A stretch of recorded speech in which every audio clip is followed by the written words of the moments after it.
আর এবার নজর রাখবো ফেরার অভিযুক্তদের ধরতে তৎপরতা। ভুয়ো নথিতে পাসপোর্টে লুকআউট জারি করা হচ্ছে।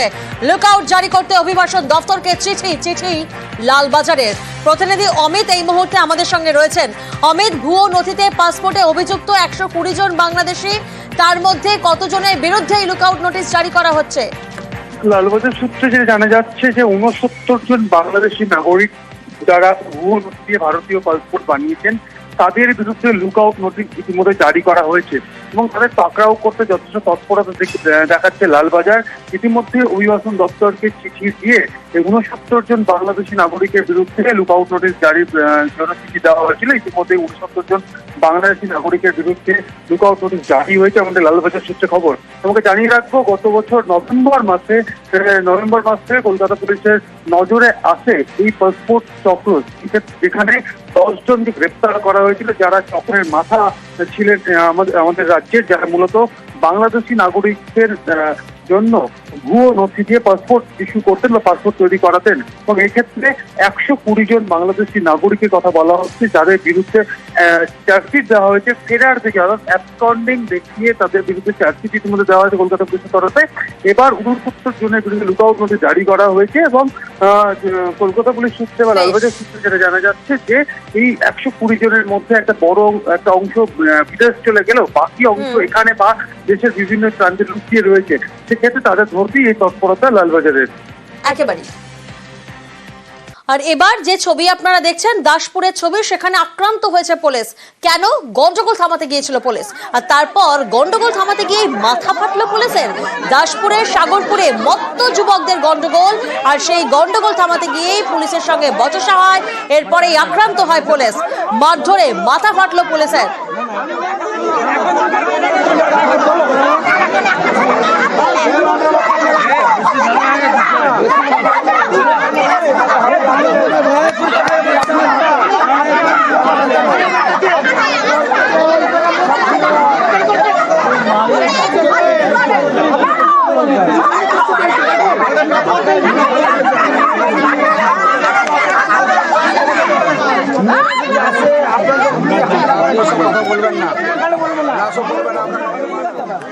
প্রতিনিধি সুকান্ত এই মুহূর্তে আমাদের সঙ্গে রয়েছেন। সুকান্ত, দাসপুরে আক্রান্ত হয়েছে পুলিশ, পুলিশের মাথা পর্যন্ত ফাটে। মত্ত যুবকদের এই গন্ডগোল কতদিন ধরে চলছিল?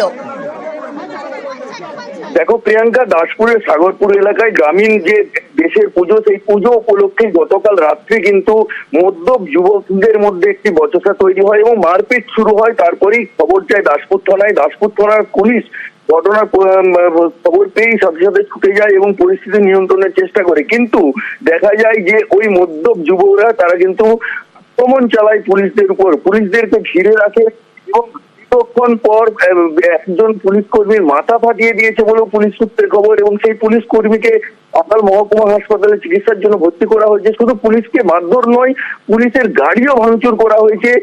এরপরে কিন্তু প্রচুর পুলিশ বাহিনী এবং ঘাটাল মহকুমা পুলিশ আধিকারিক সহ র্যাব নামানো হয় এলাকায় এবং দীর্ঘক্ষণ ওই এলাকায় পুলিশ প্রায় 10 জনের উপর যুবককে তারা কিন্তু আটক করে নিয়ে আসে দাসপুর থানাতে। এক কথায় আক্রান্ত পুলিশ এবং পুলিশের গাড়ি। এখনো কিন্তু দাসপুর থানার ওই সাগরপুর এলাকা কিন্তু উত্তেজনা রয়েছে। প্রিয়াঙ্কা,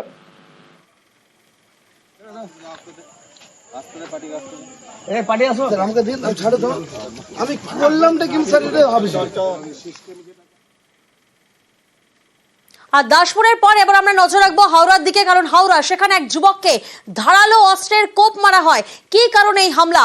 হাওড়ার ঘটনার দিকে আমরা নজর রাখবো, যেখানে এক যুবককে ধারালো অস্ত্রের কোপ মারা হয়। রামকৃষ্ণপুর ঘাটে বচসা হয়, সেই বচসার মাঝেই যুবককে ছুরি মারা হয়। কি কারণে? প্রতিনিধি দেবাশিস এই মুহূর্তে আমাদের সঙ্গে রয়েছেন, সরাসরি দেবাশিসের থেকে জানবো। দেবাশিস, কি কারণে এই হামলা এবং কারা এই হামলা করে, তাদের পরিচয় কি? দেখো, এখনো পর্যন্ত এই ঘটনায় 2 জনকে গ্রেপ্তার করা হয়েছে, যারা যে আহত হয়েছে আম্রত তারই কিন্তু সঙ্গী বলে পরিচিত এবং দীর্ঘদিন ধরে এলাকায় এদের বিরুদ্ধে একাধিক অভিযোগ রয়েছে দুষ্কৃতিমূলক কাজকর্মের। গতকাল রাত্রিবেলা রামকৃষ্ণপুর ঘাটে হঠাৎই চিৎকার চেঁচামেচি শুরু হয় এবং সেখানে এলাকার লোকজন গিয়ে দেখে রক্তাক্ত অবস্থায় পড়ে রয়েছে এক যুবক। তাকে উদ্ধার করে হাওড়া হাসপাতালে নিয়ে যাওয়া হয়। তারপরেই ঘটনা সামনে আসে যে এই 3 যুবক ব্যক্তি বা একসঙ্গেই তারা ছিল। তারা কোনো বিষয় নিয়ে গন্ডগোল চলছিল, টাকার বকরা নিয়ে গন্ডগোল চলছিল এবং সেখানেই এই দুজন মিলে এক যুবককে ছুরিকাহত করে এবং পরে পরবর্তীকালে পুলিশ তাদেরকে রামকৃষ্ণপুর ঘাট এলাকা থেকেই গ্রেপ্তার করে পরবর্তী তদন্ত শুরু করেছে। বেশ,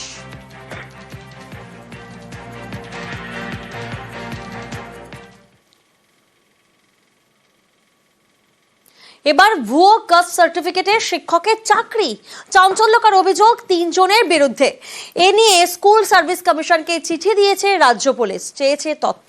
পাল্টা ওই 3 জন কোন জেলায় কোন স্কুলে চাকরি করেন তা পুলিশের থেকে জানতে চেয়েছে এসএসসি।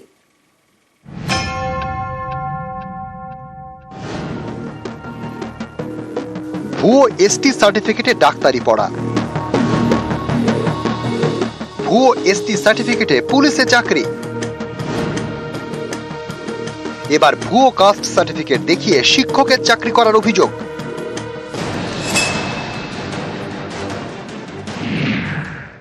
এ নিয়ে সম্প্রতি স্কুল সার্ভিস কমিশনকে চিঠি দেয় রাজ্য পুলিশ। নির্দিষ্ট অভিযোগের ভিত্তিতে 3 শিক্ষকের নাম পাঠায়। 3 জনেরই নিয়োগ হয় 2011-12 সালে।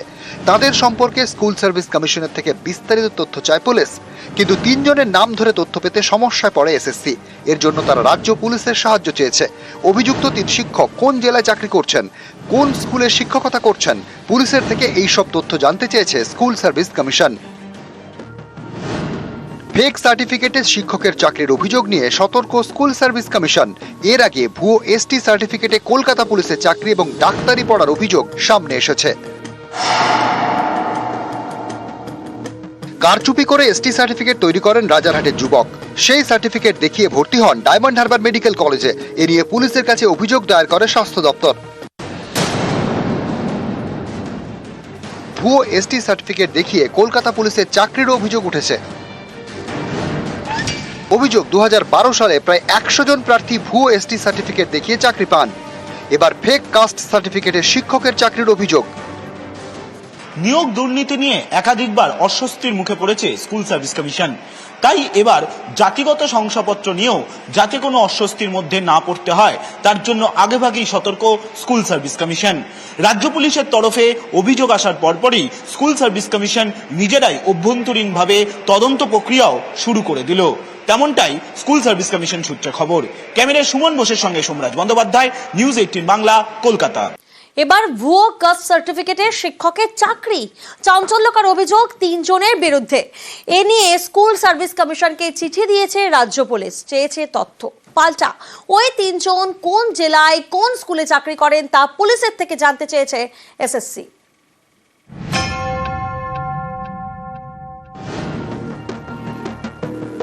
ভুয়ো এসটি সার্টিফিকেটে ডাক্তারি পড়া, ভুয়ো এসটি সার্টিফিকেটে পুলিশে চাকরি, এবার ভুয়ো কাস্ট সার্টিফিকেট দেখিয়ে শিক্ষকের চাকরি করার অভিযোগ।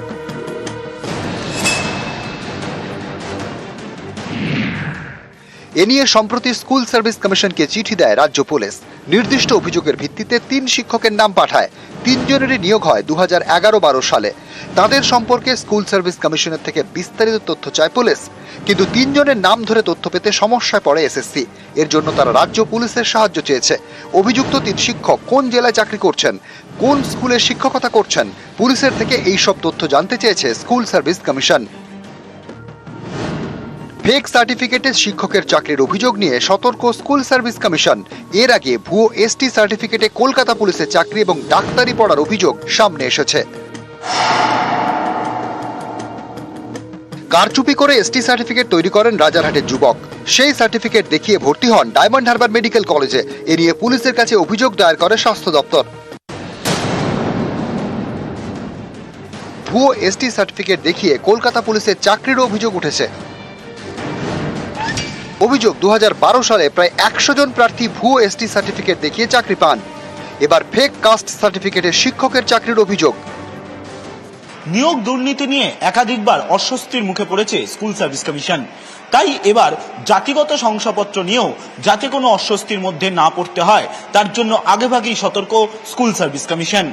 রাজ্য পুলিশের তরফে অভিযোগ আসার পরপরই স্কুল সার্ভিস কমিশন নিজেরাই অভ্যন্তরীণভাবে তদন্ত প্রক্রিয়াও শুরু করে দিল। তেমনটাই স্কুল সার্ভিস কমিশন সূত্রে খবর। ক্যামেরায় সুমন বোসের সঙ্গে সোমরাজ বন্দ্যোপাধ্যায়, নিউজ 18 বাংলা, কলকাতা।